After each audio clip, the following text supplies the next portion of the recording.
what are the impacts of deficit demand and what are the different measures that can be undertaken to reduce or to correct or to control the deficit demand. This is the topic for this video. सबसे पहले शुरू करते हैं impact के साथ में कि deficit demand के क्या क्या इम्पैक्ट होते हैं। एक इम्पैक्ट पहले बता चुका हूं, deflationary gap, decrease in the general price level, ये तो पहले ही बता दिया। बाकी के इम्पैक्ट अभी डिस्कस कर लेते हैं फटाफट। First, effect on output. देखो, डिक्रीजेस, हमारा आउटपुट डिक्रीज होगा। क्यों डिक्रीज होगा? अभी हमारा aggregate demand is lesser than the aggregate supply.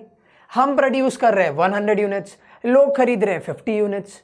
क्यों बनाएंगे हम 100 यूनिट्स? नहीं बनाएंगे ना, हम हमारा आउटपुट रिड्यूस कर देंगे, डिक्रीज कर देंगे। कितना डिक्रीज करेंगे? पहले हम 100 बना रहे थे, लोग खरीद रहे थे 50, तो अब हम क्या करेंगे? हम बोलेंगे क्यों एक्स्ट्रा बनाएं, हम भी 50 ही बनाएंगे। So we will reduce our output to 50 units. ठीक है।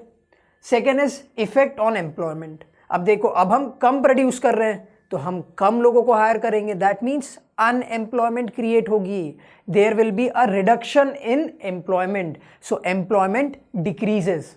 Y? Due to the fall in planned output in the economy, involuntary unemployment increases. That means ऐसी अनएम्प्लॉयमेंट क्रिएट होती है जो इनवॉलेंटरी है नेचर में। What do you mean by involuntary?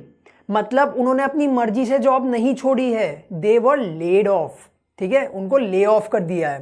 That means उनको job छोड़नी पड़ी। क्यों छोड़नी पड़ी? क्योंकि मार्केट में उतना काम ही नहीं था, उतना आउटपुट ही नहीं था जिनके लिए उनको एम्प्लॉय कर रखा था। पहले हमने 10 लेबर्स एम्प्लॉय किए थे टू प्रोड्यूस 100 यूनिट्स, अब हम आउटपुट ही 50 यूनिट्स का प्रोड्यूस कर रहे हैं, तो we will only need 5 labours. Simple. तो बाकी के 5 लेबर को tata bye bye, lay off. ठीक है। And last is effect on general price level. पहले बता चुका हूं ना, प्राइस लेवल क्या होगा? डिक्रीज होगा।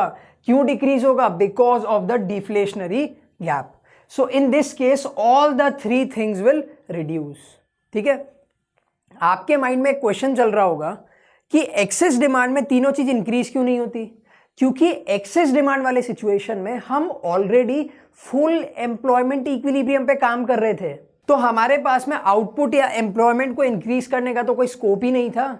सो in the case of excess demand the employment and output will not change, but in the case of deficit demand हमारा output भी डिक्रीज होगा, हमारा एम्प्लॉयमेंट भी डिक्रीज होगा और साथ ही साथ हमारा जनरल प्राइस लेवल भी डिक्रीज होगा। So these are the different impacts of deficit demand.